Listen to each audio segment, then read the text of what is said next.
What's up everyone? This is what I have here today, a Steelseries Nimbus wireless controller for iOS devices. I picked this up on Amazon some weeks ago and it's been great. If this is your first time on this channel, thanks for dropping by. I hope you will be a subscriber after watching this video. And if you've been here before, you may notice that the name of the channel has changed. Well, the blog rebranded and the YouTube channel name had to change. And if you're wondering why the site had to rebrand, there's a link down in the description below that explains that.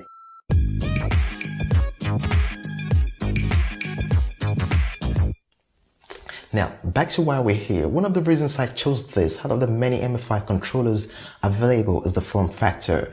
The grips look very similar to what I already have on the DualShock 4, which I'm used to already. Talking about the build quality, I was really impressed the first time I took this guy out of the box. It feels pretty solid and slightly heavier than the DualShock 4. The build quality is great, I've got no problem with that. The button placement is just the way it is on the PlayStation 4 controller, and that's a good thing. But you should know that there's no R3 or L3 buttons, meaning the analog sticks don't click in. This menu button has a lot of functions, but primarily it pauses the game and takes you to the game menu. And just above it are these numbered LEDs. They serve two functions, showing you your controller number in local multiplayer games and displaying the battery percentage. At the top here is the lightning port to charge your controller. The old key here serves as the power switch, and this Bluetooth button is what you need to initiate pairing. As far as the design goes, the only thing missing is the clamp to hold your phone in place. But if you're using this controller for your iPad or Apple TV, you won't miss that. Besides, if you really need a clamp to attach the controller to your phone, you can get it on Amazon for about $10. As for the battery life, you should be able to get up to 40 hours of use. I haven't been able to exhaust the battery ever since I got it. It's been almost 4 days since I last charged it and it's still around 50%. The battery life is quite impressive. Normally, you should be able to check the battery percentage if you toggle this old switch according to the manual, but it doesn't work that way. To know the actual battery percentage, you need to plug it in and note the position where the charge indicator starts from. Each LED represents 25%, and here we have just one LED blinking that leaves us 3. That's 75%. If you're hoping to play PUBG, Fortnite, FIFA Mobile, or Pro Evolution Soccer with this controller, you may be disappointed. It doesn't work, but it's not the controller's fault. It's the game's developers.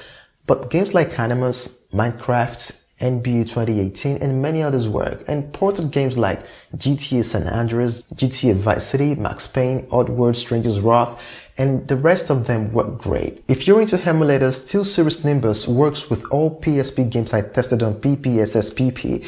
I also tested it with GBA for iOS, and the controller works flawlessly for every game I played.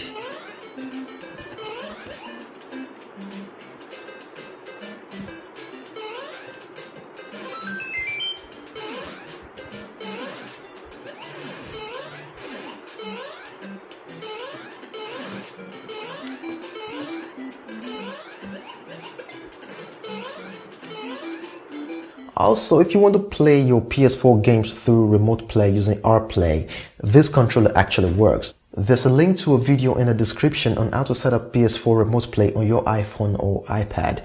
And if you're wondering if this works with Android phones, it doesn't. I did all I could, but I couldn't get it to work properly. As a wireless controller for iOS devices and Apple TV, it's pretty nice and I recommend it.